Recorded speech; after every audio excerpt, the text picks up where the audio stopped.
Andasya Gananjana Savakaya Chakshuran Nilitam Jaina Tasmai Shri Gurudeva Namaha. I'm about to show how far I have to go in my devotion because I can't even hold a candle to Damodar Maharaj's exposition on the verse. But the main point that I've taken from Damodar Maharaj and from Srila Gurudev's discussions in the past on this topic is that devotional service has to be performed without any sense of personal aggrandizement. That one has to be completely dedicated to the object of devotion, and that one should not have any mixture in one's devotion for self-gain of any type, whether that's the acquisition of knowledge, which leads one to ultimately to liberation and personalist realization, or whether that's an even lower level of approaching Krishna for some material gain. These things are not accepted as pure bhakti. When we tinge our bhakti, when we tinge our practices with some hope for personal aggrandizement, we can never obtain the object of devotion, which our acharyas are telling us is the highest goal of life. Furthermore, after we examine ourselves and ask, is our bhakti pure? Is our intention pure in what we're doing? The next question is, are we actually performing that bhakti in an uninterrupted way? So are we starting and stopping? Are we waking up in the morning and doing our whatever number of rounds or malas that we do every day, and then when we are done with our mala, we put our bead bag down and forget Krishna or forget our Guru Seva? So everything that we do, whether it's some practical seva, some practical service for the Guru, serving the devotees, serving the holy name, serving the deity, whatever we do, we should try to cultivate within ourselves an uninterrupted flow, where in our minds, in our hearts, we're constantly striving in a deep meditation for the attainment of our goal.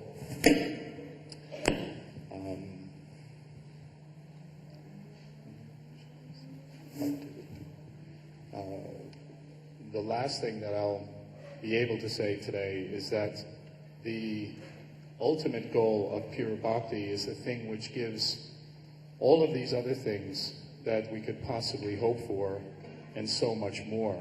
As Srila Gurudeva said in the beginning of his class,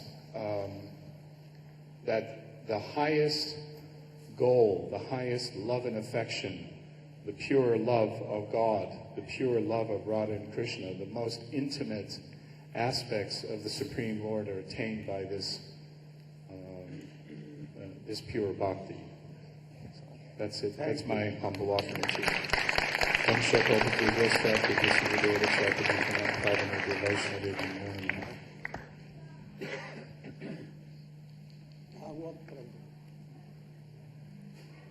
Why not Anna Vilas Sunna?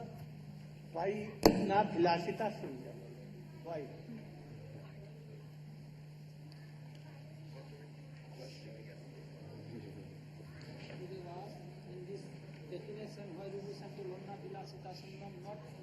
Oh, you can sit here and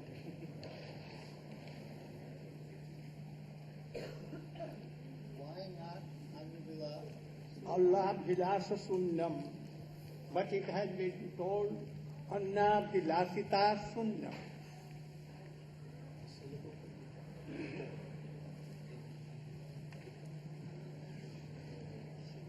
It means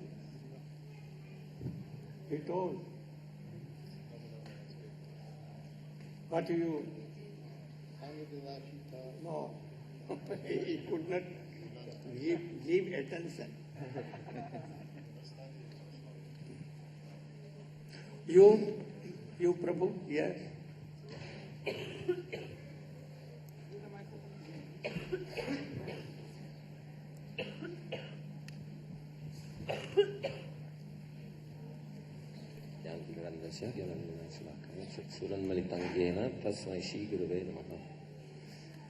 So, No harm, you should be ready for next day.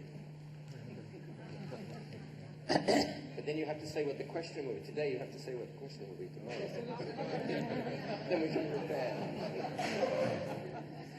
Really, you should understand what meaning is. To practice. I want that all should practice knowingly. Anya Abhilash. Anya Abhilash means other desires. So the desire that is required is the desire to serve Krishna and please Krishna favorably. And Anya Abhilash means any desire other than that. Any fruitive desire for any karma performed for some material activity that's going to come. Or desire for jnana, desire for mystic siddhis, desire for merging into Brahman. So under Srila Gurudeva's inspiration, Pujapad Damodar Maharaj explained that if somebody generally they have no desire, but when an emergency arrives, then they may appeal to Krishna for help. Just like, for example, it is the duty of the devotee to protect his life, to protect his body. Like when when Devaki was being attacked by Kamsa. So it's explained that the devotee has to protect his life because his life is being used in the service of Krishna. So if some external agency comes and threatens the devotee's life, then it's okay to appeal to Krishna, oh, please help me, because otherwise how I can serve you. Then, if Krishna likes to protect, it's okay. Otherwise, if he doesn't, the devotee also accepts that. For example, Ambarish Maharaj, when he was confronted by Durvasa Muni, somehow or other, he became very angry with Ambarish Maharaj, pulled out some of his dreadlocks, threw it on the ground, and this huge fiery demon came. So Ambarish Maharaj, actually, he made no appeal. It's not recorded that he made any appeal to Krishna. He just folded his hands and he waited. Oh. If Krishna wants to burn me up, it's okay. If he wants to come in the form of a fiery demon, it's okay. Krishna didn't want. He sent Sudarshan Chakra, and Sudarshan Chakra burnt up the fiery demon. And then chased Durvasa Muni. But in any case, so the devotee, he may appeal, but in any case he accepts Krishna's decision. Okay, if you like to protect me, it's okay. Otherwise, it's okay. Thakur Bhaktivinoda is saying, you can kill me, you can save me, as you like, because I'm your property. Sold out animal. Sold out animal doesn't make any endeavor. He's just relying completely on the master. So anyabhilashta shunyam. Not just anyabhilash, but the tendency to have these desires. In the general run of things, the devotee does not have such desires. Only in the case of emergency he may have. Anyabhilashta shunyam. Jnana karmadya navritam. So, generally speaking, there's no need to engage in karma to improve our bhakti. Karma cannot improve bhakti. On the contrary, Srila Vishnu Chakravarti Thakur explains in Madhuri Kadambini, Srila Gurudeva was explaining during Kartik, that only when there is some mixture at least of bhakti, then karma can be successful, otherwise not. Similarly, only where there's some admixture of jnana, of bhakti, then jnana can be successful, otherwise not. Just like, for example, if somebody wants to get liberation, so they can practice for hundreds and thousands of lifetimes. But if they just chant the holy name, by namabhas, they can get liberation. Like this. So, jnana karmadya anavritam. Avritam means covered. Anavritam means not covered. So actually we have to perform karma. Gurudev has explained, breathing is also karma. Now we're walking backwards and forwards between the hotel and here. This is karma. We had to make some money or somehow or other get some finances together to come here. This is also karma. So does that mean that our bhakti has been covered? No. Anavritam, because the whole goal is to engage in devotional service. The whole goal is to hear from the lotus mouth of the pure devotee. Therefore not avritam, it's anavritam. And Gyan also, we have to have some knowledge. We must have knowledge. Like it said, somebody said that Aristotle said that the brain actually isn't used for thinking. It's just used for cooling the blood. But some modern commentator, he said, this is only true of some people. So in other words, actually we have to think, we have to have some knowledge. But if that knowledge is furthering our bhakti, then it's okay. The knowledge, for example, that Krishna is the Supreme Personality of Godhead, and the Jeev is a tiny servant of Krishna, this jnana is necessary. Not the knowledge that the individual Jeev is actually God, or that he's actually part of Brahman. This is not necessary. But then at the end, we have even this knowledge, Srila Rupa Goswami says, even this knowledge has to be given up, that Krishna is the Supreme Personality of Godhead. Just like Srila Gurudeva said that your Swami Maharaj, he came to teach you that Krishna is the Supreme Personality of Godhead. And I've come to teach you to forget that Krishna is the Supreme Personality of Godhead. But we also have to be careful, because you can't, according to linguistics, you can't forget something that you never knew in the first place. So if we artificially try to imitate Srila Gurudeva's mood, Braj's mood, that Krishna is not the Supreme Personality of Godhead. Yashodamai never thinks that Krishna is the Supreme Personality of Godhead. The gopis never think. So if we artificially think, Krishna, we don't care for Krishna. He's just a black sheep anyway. What do we care for Krishna? We just love Radha. This will not work. We should have tattva, just like it was explained this morning. First of all, we have to have tattva. If we don't have tattva, then we have to come back and learn tattva. And then by hearing from the lips of the pure devotee, his Braj moods of loving service to Krishna in complete neglect of Krishna's Bhagavata, this will naturally sweep out these moods from our heart. Anukulyena. So, Yashodamai, she's chastising Krishna. So what is Krishna feeling? He's feeling fear, but he's also feeling her love. Just like we have experience, sometimes we're traveling in Russia. So sometimes then the Russian devotees have to discipline us. Oh, now you have to take rest, now you have to take some exercise, now you have to do this, now you have to do that. Very strict, some of them very strict, almost ferocious. But in that strictness, you can feel, oh, there's love. Just like Krishna also, he likes to taste that. This is the beauty of the left-wing gopis. When Krishna at Kurukshetra, he met with the gopis. The gopis hadn't seen him for so long. And instead of Krishna apologizing to the gopis, that, oh, I'm so sorry, I haven't been back to Vrindavan, how are you, like this, he started that, oh, why are you feeling separation from me? Don't you know I'm the Supreme Personality of Godhead? Don't you know if you just meditate on my lotus feet, you won't feel any separation? Don't you know this? And the right-wing gopis, they say, oh, very nice, thank you, we accept this. And the left-wing gopis, oh, you think we should engage in meditation on your lotus feet? We're trying to forget you. So strong. They're giving him the source so strongly. Chastising like anything. And Krishna's feeling their love so much. So this is Anukul. This is Anukul. Krishna Anusilana. And as Sripad Damodar Maharaj explained. So we have to make some effort, some endeavor. Not only physical endeavor. Srila Gurudeva is emphasizing. Sometimes people go out and they're making life members, they're distributing books, so many things. So I'm performing so much service. And I will go home back to Godhead at the end of this lifetime. No, we have to... Moods also, chesta. That difference between Kanistadikari, Madhyamadikari. Madhyamadikari is offering with mood. Kanistadikari is like offering chunks to Krishna, chunks of matter. Therefore he's Prakriti Bhakti. He's offering Prakriti. Krishna doesn't need our Prakriti. He doesn't need our incense. He's got lovely incense, lovely fruit, lovely flowers, everything in the spiritual world. But he wants this mood from the heart. So this kind of Anushilanam also is required. So there's so many points. Hare Krishna. One should take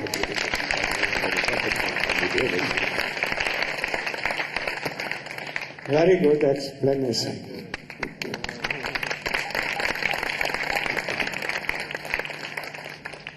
My Shiksha Guru, Srila Bhaktivedanta Swami Maharaj, came in Western countries and he told everywhere, Krishna is Supreme Lord. But I have come to say, forget this. Krishna is not Supreme Lord. We should be Brajbasi and try to forget these things. Always he is Nandan, he is the servant of Brajbasis, all these things. He can beg pardon in the lotus feet of gopis. How he is Supreme Lord?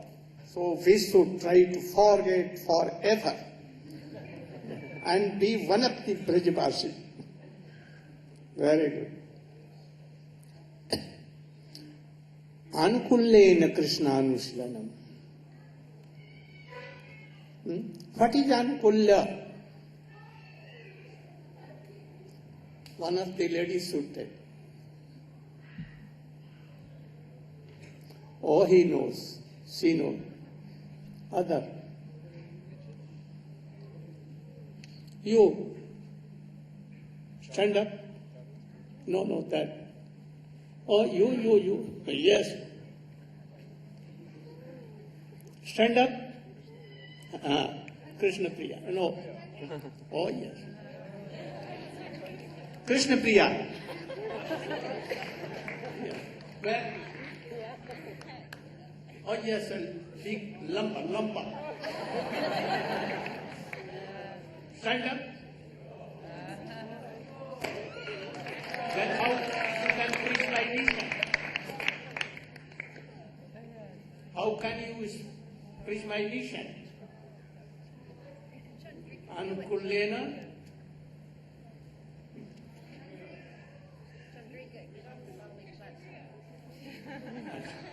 Oh.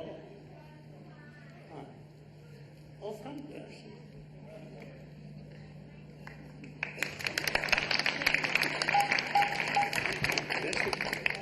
Understand what is the meaning.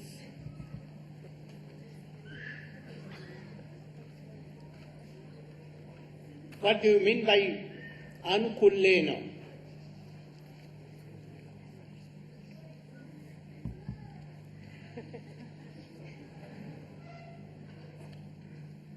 Anukulyena means everything that's favorable for bhakti. So anukulyena means we should reject everything that's unfavorable for bhakti.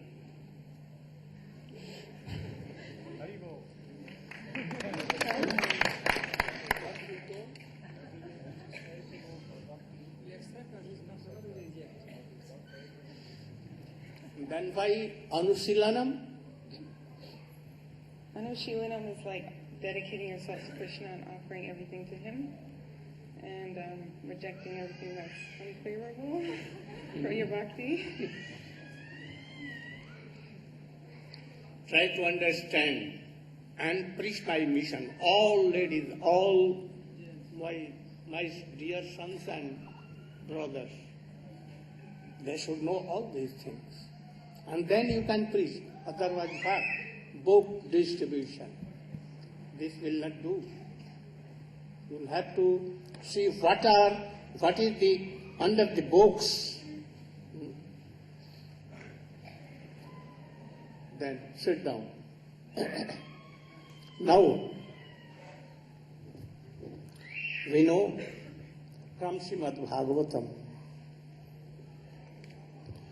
that Dhruva Maharaj did austerities and he took darshan of Narayan. His bhakti is pure or not. Jeev.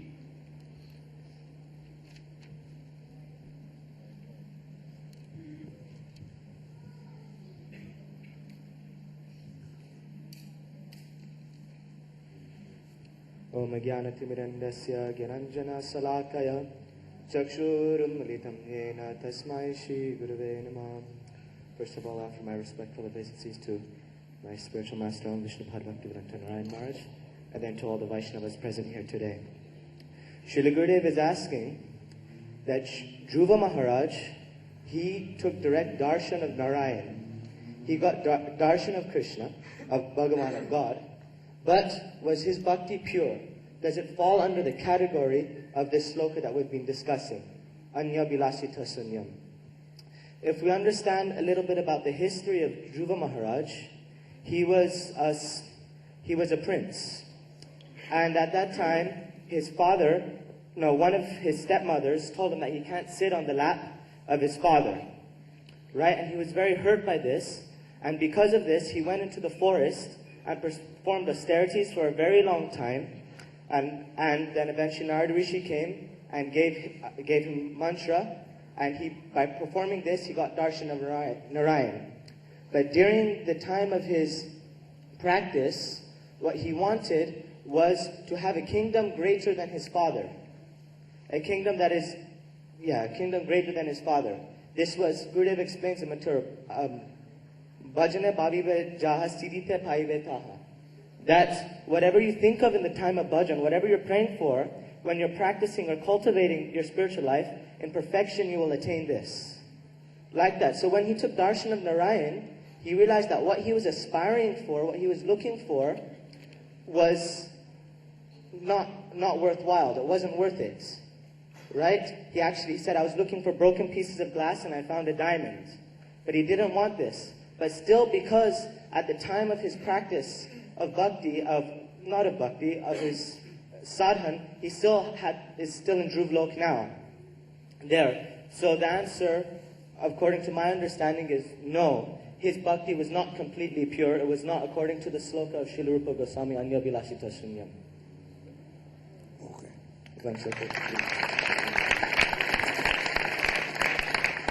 Now, Dhruv Bhakti is not pure. It is called Sakam Bhakti, with worldly desire. Though he is disciple of Narad,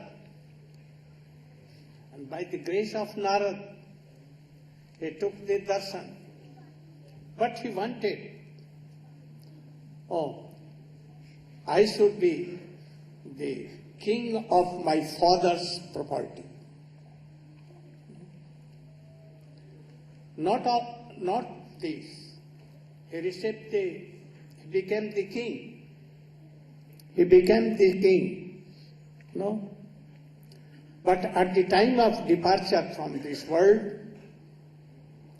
when chariot came, Viman came, for him to take him, then he told, I will not go alone. I want that my mother, she should also go with me. And then, your mother is going, you should come. And he went. So he received a position, not in Vaikuntha, but Harilok in this Brahmanda. Ramapriya Vaikuntha, not there. And nothing service, like a king. So this is not pure bhakti. So don't have any worldly desire. Only how we can serve Krishna. Whatever you do to please Krishna, Guru, Vaishnava. This is all. Don't do anything. If you are eating, eat for Krishna. Sleeping for Krishna. How? By any sadhu who has realized you should learn these very things. Now Prahlad Maharaj, how is his bhakti? You can.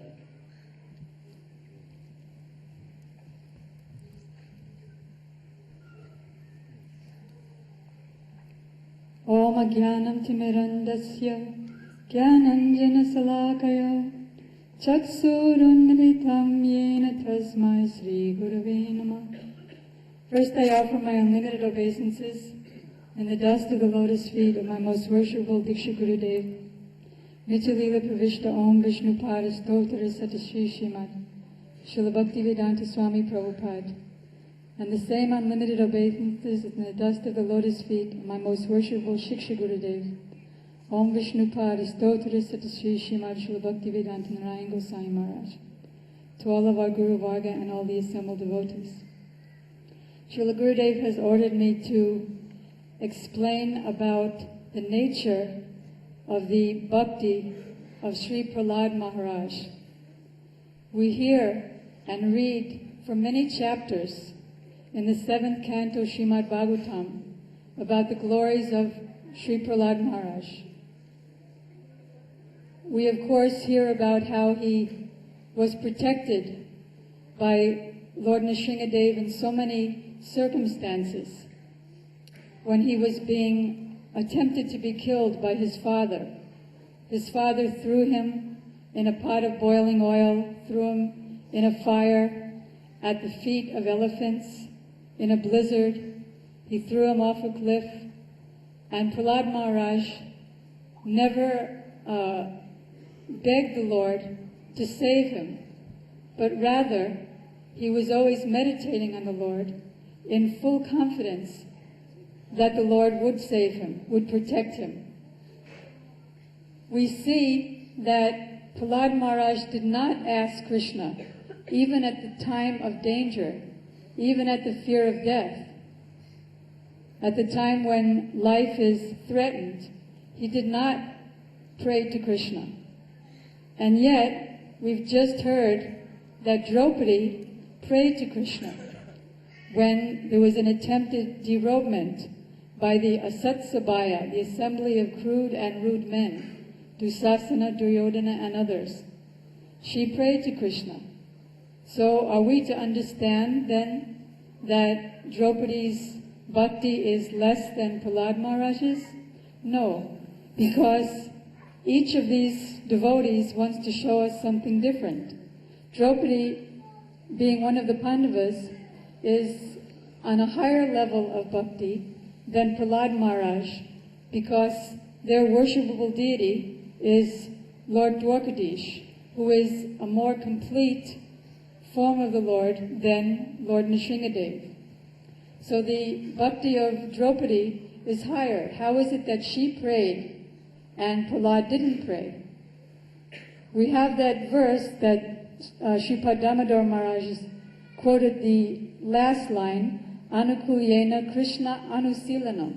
Anusilanam means perpetually engaged for the glorification, pleasure, welfare of Krishna. Perpetually, just like a stream of honey falling from a jar is not broken at any time. So their desire to please Krishna is not broken even at the time when there's danger. So how is that apparent contradiction there? Even when Draupadi prayed to Krishna to save her, this was for the glorification of Krishna. Krishna showed he was in Hastinapur, he was in Dwarka, and she was praying in Hastinapur, and she was trying to protect herself and at the same time praying to Krishna. So Krishna was running around his palace, and his queen said, "Where are you running around in circles?" He said, "Well, my devotee Draupadi is praying to me." Then they said, "Why don't you go?" So he said, "She's not fully surrendered yet." And then as soon as she lifted both arms and prayed, "If you like, you can save me," then even without his shoes, he ran because she had full dependence. So it's not that Draupadi has any less bhakti. She did it for Krishna's glorification. That's the only desire of all the devotees. Similarly, Prahlad Maharaj, all of his activities are for the glorification of Krishna. And therefore, he didn't pray to Krishna, knowing that Krishna would protect him, having that full dependence. So why is it said that the bhakti of Prahlad Maharaj, who is in Prema Bhakti, he's situated in Prema Bhakti, he's a Mahabhagavad, and his slokas, his verses of explanation of Krishna's glories are quoted by all great spiritual masters. In all of Srila Gurudev's tours, in every single country, he has the devotees discuss the teachings of Prahlad Maharaj to his father. He has them discuss the teachings of Prahlad Maharaj to his friends, glorifying the worship of the pure devotee, explaining how even by one's intelligence, even by the collective intelligence of others, without devotional service, one is simply engaged in the matter of chewing the chewed. Prahlad Maharaj is the one who explained that one should perfect his life by putting all over his body, smearing his body with the dust from the lotus feet of pure devotees who are completely free from all desires. Even when Prahlad Maharaj grew up, still his glories are broadcast all over the world. We hear about the success of Bali Maharaj. That success of Bali Maharaj is there due to Prahlad Maharaj's love for the Lord. Therefore the Lord showed mercy to Bali Maharaj. Even when Prahlad Maharaj became a king, the Lord was so kind, showing the greatness of Prahlad. Prahlad Maharaj was the king, and it's the king's duty to establish the principles of Varnashram and to make sure that all the Varnas and ashrams are performing their duties properly. A king should act like a king, a Brahmin should act like a Brahmin, and it's the king's duty to make sure of this. So once he saw a Brahmin, but this Brahmin had weapons. So he challenged him. Are you a Brahmin or are you a Kshatriya? Make up your mind. You have to do one duty and do it properly. And if you don't follow my instructions and follow one particular dharma, then I'm ready to challenge you to fight. So he had a fight with this who knows Brahmin or who knows Kshatriya. And in the middle of this, he wasn't winning and this Brahmin or Kshatriya wasn't winning. And then he realized that nobody can defeat me in battle except the Lord. So he did some meditation in trance and understood that this must be my very Lord Nrsingadev. And he saw there was a garland on this Lord Nrsingadev, the garland that he himself had offered to his deity that morning. So he surrendered to the Lord, and the Lord said, no, you have actually defeated me. So Prahlad Maharaj's glories are sung all over the universe. But what kind of bhakti? Because as Sripad Damodar Maharaj was explaining, Anyabhilasita sunyam jnana karmadya navritam. One's bhakti should not be covered by personal desires and by gyan or by karma. So, of course, some kind of gyan, he explained, must be there. I have to know that if I cross the street and a car is coming, I'll be killed. So gyan must be there, but it can't cover bhakti. So, Prahlad Maharaj is a jnani bhakta. That means he has knowledge or awareness of the supremacy of Lord Nrsingadev. He, in his very, very famous prayer, Shravanam Kirtanam Vishnu, Smaranam Padasevanam. He uttered the word Vishnu. He knew that Lord Nrsingadev is Vishnu, and he's a worshipper of Lord Vishnu.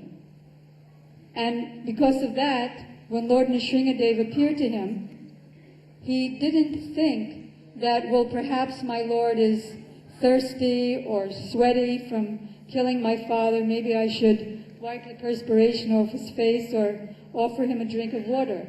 He didn't think like that because he knows my Lord is everywhere. He's all-pervading and he's all-powerful. Therefore, there's no hunger or thirst in him. There's no need for me to render personal service to him. He engaged in service of glorifying, but no personal service. This means that his bhakti was somewhat covered by gyan, not speculative gyan, not like a jnani that God is impersonal, but thinking that, or knowing that he's the Supreme Personality of Godhead. Therefore, his pure Uttama Bhakti was covered by his knowledge that Krishna is the Supreme Personality of Godhead. And therefore, there are greater and greater bhaktas, like Uddhav and the Pandavas, and ultimately, beyond even bhakti, beyond these bhaktas is the residence of Vrindavan, who are fully engaged in his personal service, not at all knowing that he's the Supreme Lord. Thank you.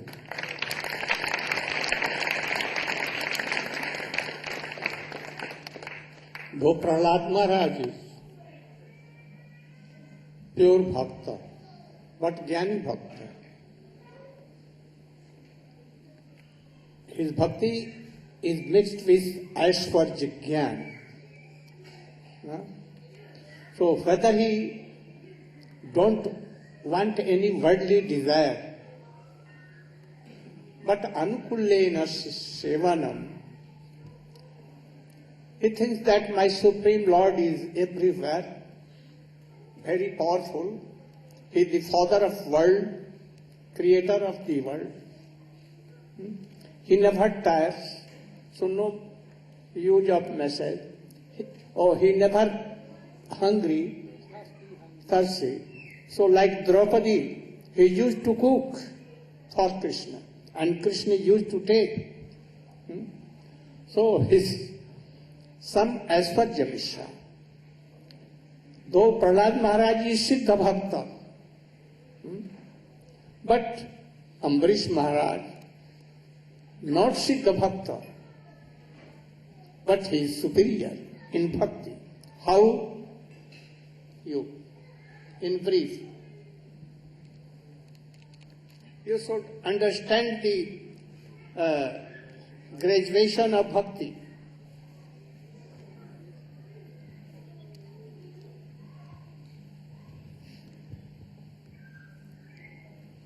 Om Jnanatimirandasya Jnananjanashalakaya Chakshurunmilitam Jena Tasmai Sri Gurave Namaha.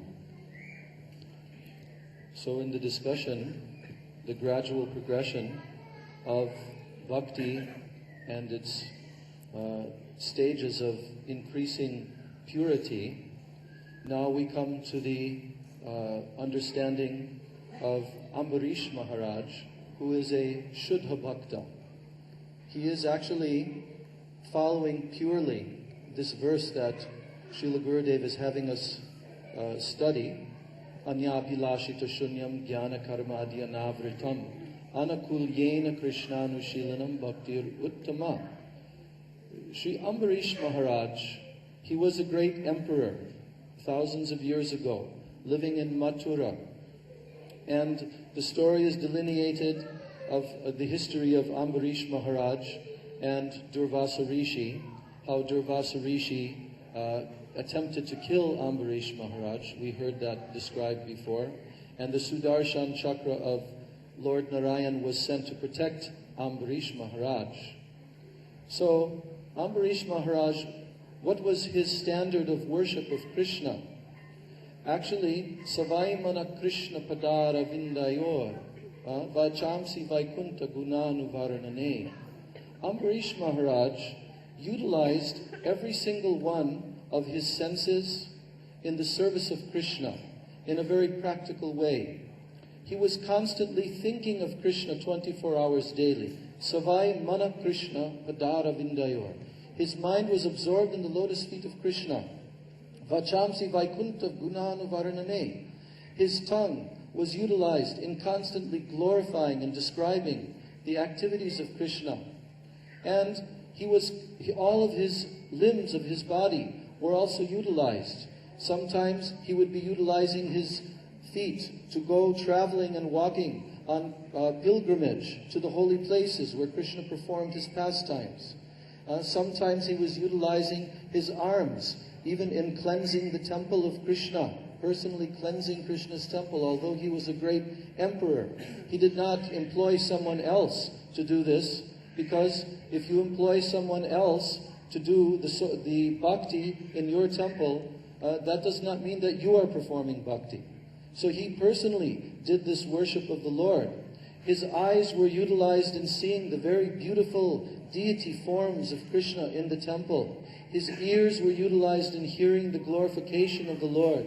His nose was utilized in smelling the beautiful fragrance, sweet fragrance of the flowers and tulsi offered to the lotus feet of Krishna.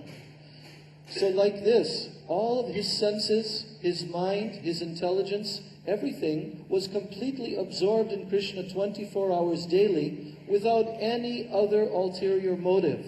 Only what has been described, anakulyena Krishna anushilanam. 24 hours daily, under the guidance of his Guru and Vaishnavas, he was constantly absorbed in serving Krishna for Krishna's pleasure and happiness. So Maharaj Ambarish, he was fully absorbed in Krishna. It is stated, Savai Mana Krishna Padara Vindayor. Krishna was his worshipable Lord, his Ishtadev. And he was also living. Where was he living? In Mathura, the eternal abode of Krishna, the transcendental holy dham of the Supreme Lord. So Ambarish Maharaj, he was protected by the Supreme Lord when someone tried to attack him, and as was described, he was unmoved by this. He was not disturbed, he was not fearful, because his whole consciousness, all of his desires were completely merged with the will of the Supreme Lord. Therefore, if Krishna wants to kill me, I accept that. If Krishna wants to protect me, let it be. So this was Maharaj Ambarish's mood. And therefore, when Durvasa Rishi came to see, finally, first of all, he approached for protection to Lord Brahma, then to Lord Shiva. Both of them told them, I cannot protect you. The Sudarshan Chakra is coming from Lord Narayan. You have to go there yourself. And then at that time, he finally went and approached Lord Narayan directly. And what did Lord Narayan say to him? He said, actually, my bhakta is my very heart and soul. And I am not independent of my bhakta. So, my bhakta is always absorbed in thinking of me. And I am completely absorbed in thinking of him. In this way, Lord Narayan told Durvasa Rishi, you must go to the lotus feet of Maharaj Ambarish, and there you will have to fall at his feet and beg forgiveness. So this is what Durvasa Rishi did. He came there, traveling back again, and fell at the lotus feet of Ambarish. Ambarish Maharaj, during the time that Durvasa Rishi was traveling throughout the universe, Ambarish Maharaj did not even break his fast of Ekadasi.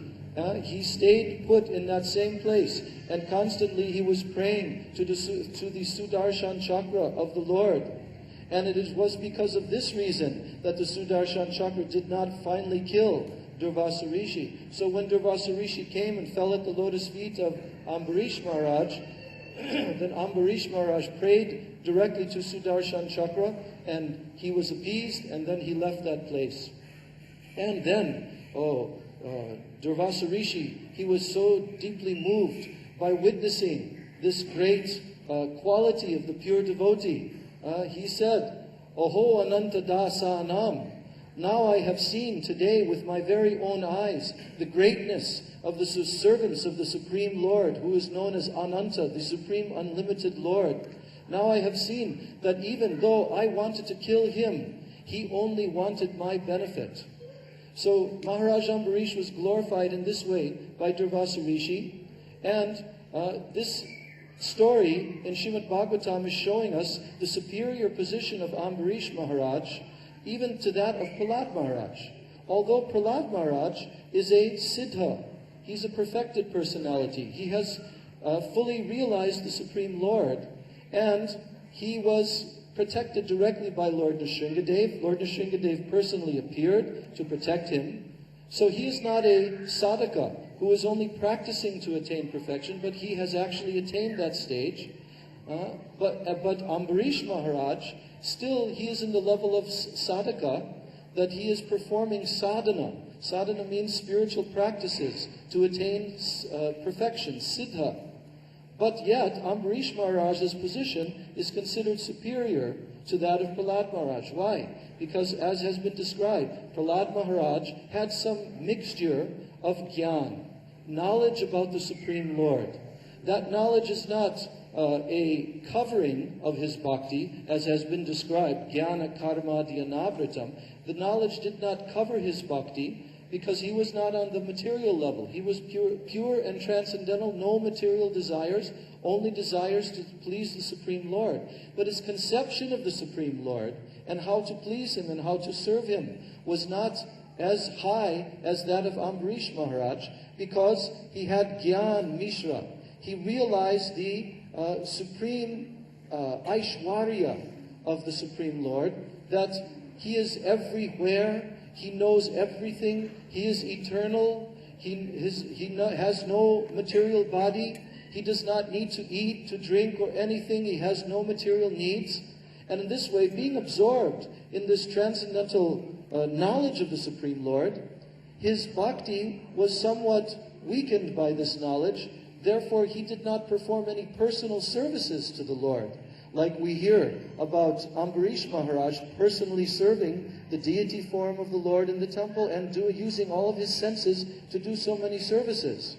So that's why Ambarish Maharaj is considered superior position to Prahlad Maharaj, because of the type of bhakti that he was performing. It is more intimate, and it is directed toward Krishna in Braja, in Vrindavan. His Ishtadev is also of a superior position to that of Prahlad Maharaj, who is worshipping Vaikuntha Narayan. So like this, Srila Gurudeva is explaining to us that we must understand the gradations of bhakti. First, we have to understand what is Uttam Bhakti, the definition of that, which we have studied today in so many different ways. So many speakers have described all the details of that verse written by Rupa Goswami. We must understand, because if we do not perform Uttam Bhakti, pure Bhakti, then we will not receive the result. Only by Uttam Bhakti, as it is stated, Srila Gurudeva stated in the first verse that he quoted today from Srimad Bhagavatam, Savai Pungsam Paro Dharmo, Yato Bhaktir Adhokshaje, Ahoituki Apratihata, Ye Atma Samprasidati. Atma Samprasidati means that the Supreme Lord, the Supreme Paramatma, he will be completely satisfied. Only when Krishna is completely satisfied by one's bhakti can it be considered Uttam Bhakti, topmost, pure bhakti. So in this way, by studying the gradations of bhaktas and understanding their corresponding levels and qualities and services and moods, then we can understand this differentiation. And then when we study, as Gurudeva is leading us, ultimately to understand the highest bhakti of the Brijbasis, who have completely no knowledge that Krishna is the Supreme Lord. They love him only as their dearmost friend, their dearmost child, their dearmost beloved. And in this way, their bhakti is the very, very topmost type of Uttam Bhakti. So in this way, by the mercy of Srila Gurudeva, and by the mercy of all of our Vaishnavacharyas, especially Srila Sanatana Goswami, who all of this discussion is based upon his Brihat Bhagavatamritam, which Srila Gurudeva has lectured on many, many times in his tours, we begin to understand this process of attaining Shuddha Bhakti, pure Bhakti. Now they should be ready drum upload. But you should stand up and you should do recreation by your magic. At home. Huh?